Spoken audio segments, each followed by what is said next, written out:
Hi Scorpio! Kamusta? Welcome back to Pinay Angel Tarot. This is your February kapalaran.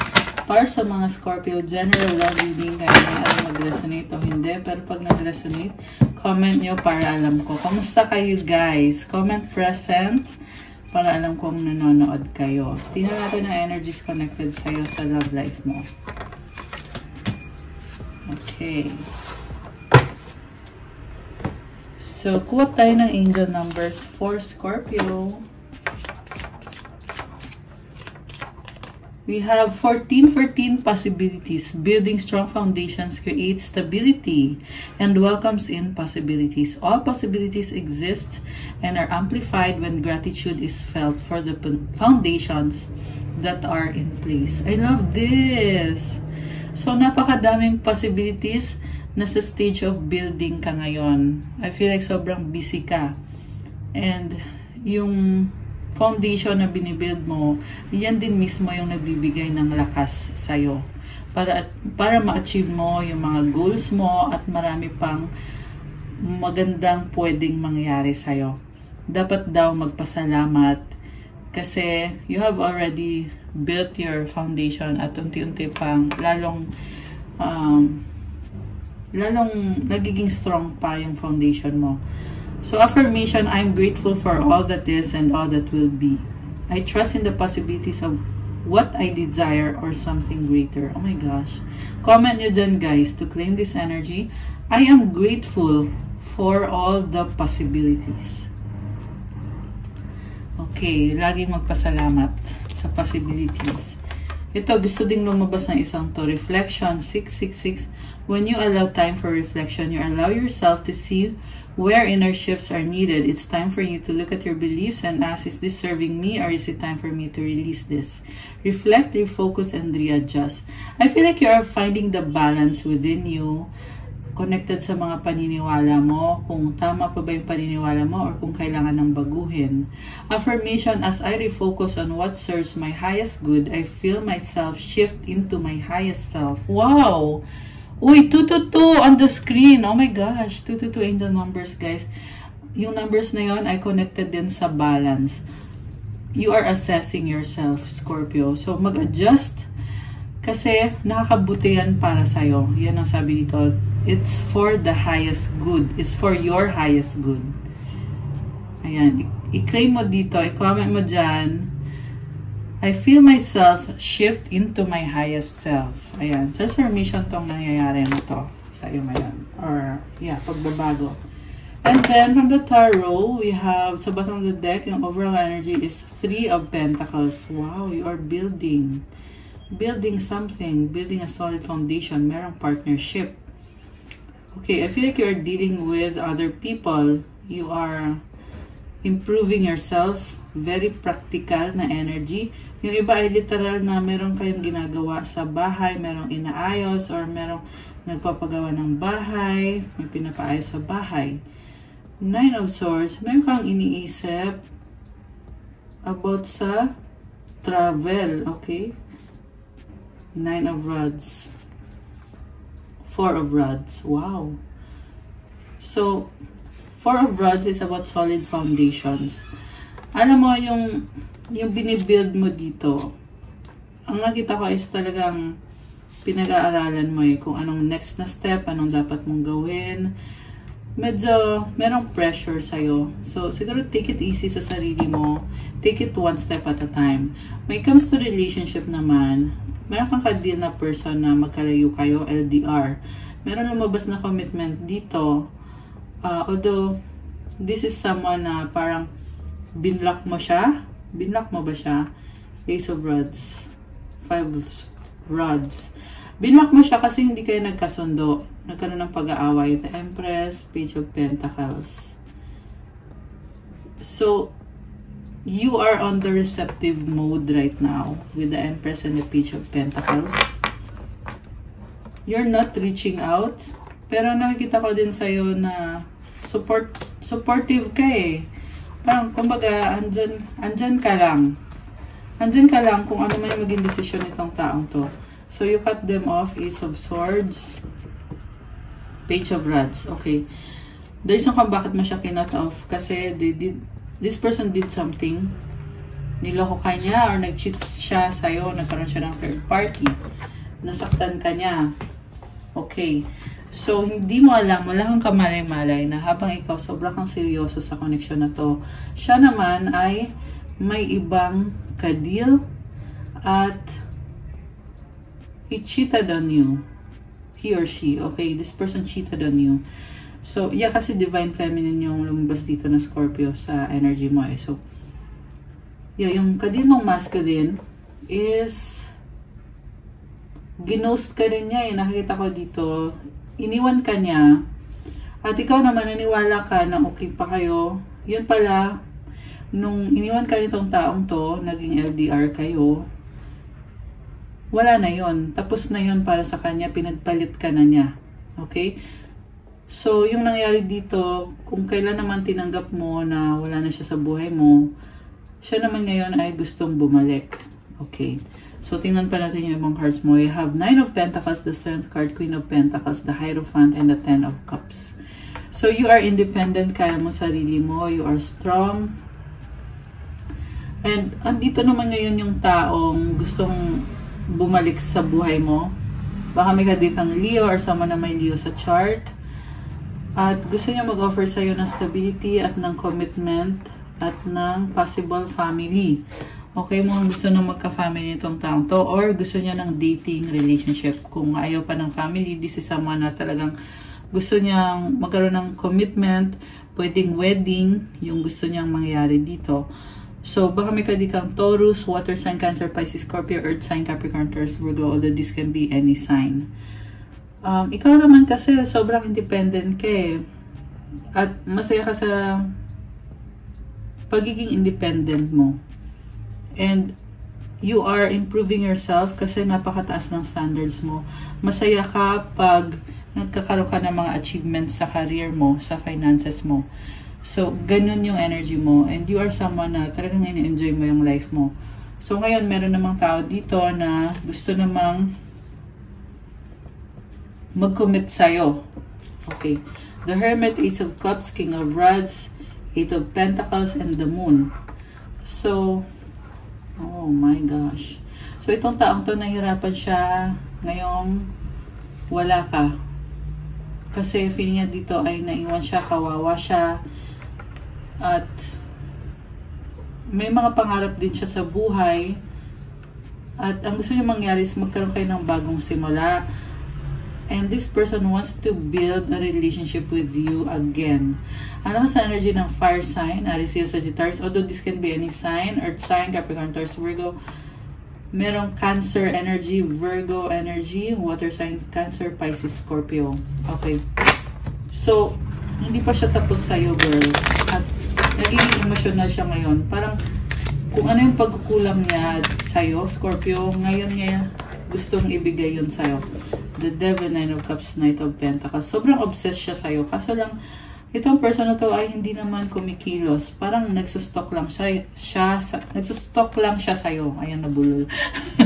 Nagsustock lang sa'yo eh. Parang hindi niya masabi-sabi yung nararamdaman niya. Although this person is obsessively looking at you from a distance or from afar. Takot siya. Oh my gosh. Natatakot siya. Takot siyang i-reject mo. Siya. Okay. So, ano naman ang gusto mangyari ng Scorpio? Sa totoo lang, masaya ka na eh. Kontento ka na eh. Ang dami mong achievements ngayon. 7 of Rods. Okay, umaayaw ka na dito. 8 of Swords. Okay, ngayon naging close off ka. Parang sasabi mo dito, ba't kita tatanggapin sa buhay ko? Eh, bakit na nga yung ginawa mo sa akin? Kumbaga, common sense na lang na hindi mo siya tatanggapin sa buhay mo. At sa nakita ko, pinipili mong manahimik at huwag nang magsalita. And, ang nangyari dito, parang nagsara yung heart chakra mo eh. Ayan, andito yung 8 of Swords. 2 of Swords. Okay. Alam mo yung person mo dito, gusto kanyang kausapin pero nahihirapan siyang sabihin yung totoong nararamdaman niya. Natatakot siya. Yung fear niya ay hindi niya ma-overcome.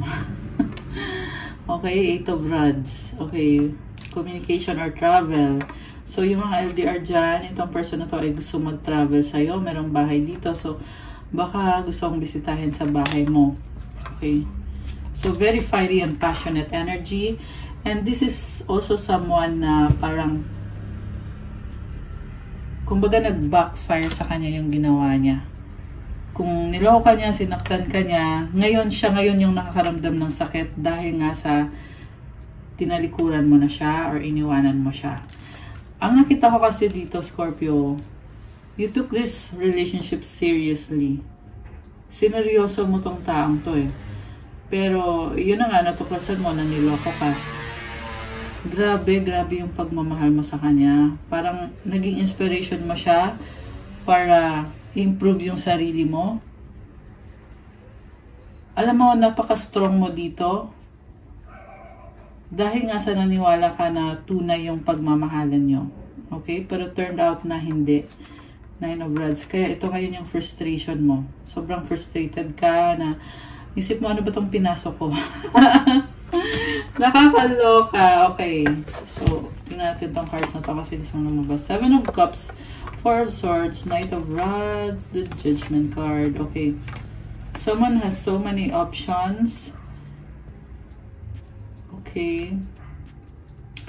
So, you're not making a move. And tinitingnan mo din yung mga options mo. And it's time to make decisions. Ayan, oh, merong sun dito, oh. So, may nakita kong pag-uusap. Merong sinustok ka nitong person na to. At hanggang stalk lang yung nakikita ko eh. Parang wala namang actual na effort na ginawa. Although there is attraction, so much attraction with this Ace of Rods at gusto niya talagang connect sa'yo. King of Cups kasi mahal ka pa niya. Okay, oh my gosh. Grabe. So, strong reconciliation energies. Anong mga love energies connected sa inyo? Closure. Not all connections are meant to be except closure. So, ayan. Breakup na to. Apology. Oh my gosh. Never underestimate the power of a heartfelt apology. So, ayan. Kung kailan nagsara na yung puso ni Scorpio, meron naman itong taong to na gustong mag-sorry. Surprise. Romantic surprises are on the horizon. So, ito, tingnan mo to, oh. This person wants to reach out and say sorry. Grabe. So,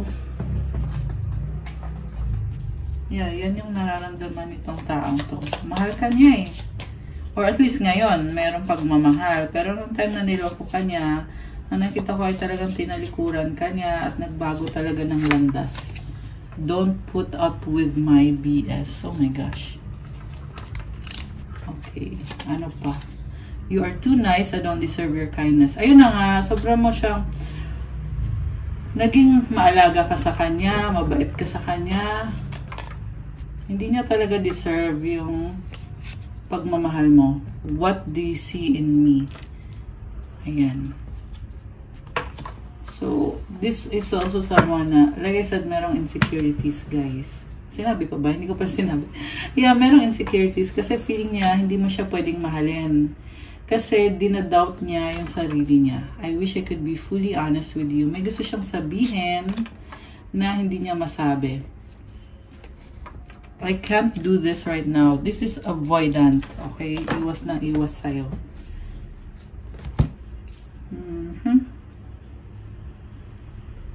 Energies na paparating kay Scorpio. Tingnan natin. So, alisin ko lang muna to. Ano bang energies for Scorpios? Tapos mamaya tingnan natin yung magiging outcome ng connection ninyo ng taong to. Alisin ko lang to, guys. So, paki-like ko ng video. So far, kung nag-resonate kayo, let me know sa comments. Okay. Ano mga paparating kay Scorpio for this month of February 2025. Okay. Energies for the Scorpios. Okay. Wow! Manifestor! Comment, claim Manifestor. Ayan, I love it. Okay. So, kung ano man yung gusto mong mangyari, ay talagang nangyayari, nakukuha mo. Okay, congratulations. This is an achievement. Pero I feel like you are working on this. Kasi naka-reverse siya paglabas. You are a manifestor working on this success na, ayan o, ang ganda. Congratulations. Ano pa mga paparating na energies for Scorpio? Yeah, you will be very busy. Love is in the air. Okay, naka-reverse din ah. The universe has your back. Oh, wow. So, alam mo, nakita ko na someone loves you, pero ikaw ay medyo guarded talaga. Ayan. Pero sabi dito, universe has your back. So, there's nothing to worry. Okay. Ano pa or sino pa ang paparating? Oh, wow! 1 for 4,000. This is number connected to the chosen ones. You are blessed by the universe. Ayan, you are an earth angel. Ayan, yan yung kahulugan ng numbers na to. Powerful transformation. Oh my gosh, I love this. By the way, Scorpio din ako, kaya kinikilig ako sa mga energies. Ayan, na-excite ako for us. For us. Yeah, kasama na rin ako. Yeah, kasi general energies to for the Scorpios. Okay, we have help others. So, you're being called to help other people or baka ito ginagawa mo na talaga to na tumutulong ka sa ibang mga tao. Ooh, love this starseed energy. Wow! So, as a starseed, you are powerful and you are a manifestor and you are also helping other people. Kaya ikaw ay nabibless ka rin. 818, angel numbers on the screen now. Grabe, you are... Ang na-feel ko sa energy mo is you are really attracting what you want in your life. Ayan, kasi unang card pa lang, di ba? Manifestor. Ayan, and with the stars, this is also energy of wish granted. Okay. Mama Mary loves you. Okay, so, alam mo, may na-feel ako na something off, kaya andito din yung detox energy eh. So, kailangan mo mag-detox. Andyan si Mama Mary para sa'yo. You may need to pray. Okay? Para lang to sa Catholic. Okay? So, if you are not Catholic, then huwag mo na i-take yung mensahe na yon. Kasi Mama Mary is, yeah, para sa mga Catholic yan. Blessings from heaven! I love that. Okay. So, kuha pa tayo ng tatlo. Ano pang mga energies for the Scorpios? Crown chakra. Ooh. Nice. Nag-open yung crown chakra mo. Oh, wow! You are a queen or king and you are, oh my gosh, powerful. I love this. Ay, lumipad. Tumalon yung card. Okay. So, ayan guys. I love these beautiful energies. Comment, claim, or comment, I am powerful. Comment, claim blessings from heaven. Ayan, Scorpio. So, I love this vibe. May pa-crown, oh. Powerful ka. Anong mensahe galing sa universe para sa'yo? Tingnan natin. Okay. When I focus on my inner light, I see the world through the lens of love. Mag-focus ka daw sa liwanag sa loob mo. Kasi, 144 on the screen. Oh my gosh! Grabe! Ayan, oh, 144 number of the chosen ones. So, Scorpio, mag-focus ka sa liwanag sa loob mo kasi nakikita mo nang may pagmamahal yung mundo. So, yeah, focus. Yan yung mensahe para sa'yo. Kailangan mo ng focus. And love is always there. And I feel like you are also seeing things in a new light or talagang mas magaan lang yung pakiramdam mo dito, magaan yung energy ngayon. So, congrats, and I love that for you. Ayan. Okay, guys! That's what I have for you, Scorpio, for your February kapalaran. Thank you for watching. Please like the video, comment, subscribe, and hit the notification bell. Kung nag-resonate kayo at kailangan nyo ng more information, you can book a private reading. Message na kayo sa Viber or sa WhatsApp para mas mabilis. Nasa description box po lahat ng details. Tingnan nyo na lang po dyan. Also, check out my Instagram if you want to start your crystals journey. May mga crystal bracelets na tutulong sa'yo for your manifestation para gumanda yung energy mo so you can attract better and yeah, give you vitality, attract money, attract love, wealth, prosperity, abundance, at marami pang iba. So, tingnan nyo na lang po doon at pa-follow na din ang Instagram ko kasi kailangan ko yung support nyo. Thank you, Scorpios! I love you guys! I'll see you again soon. Have a good day. God bless you all and stay safe. Bye!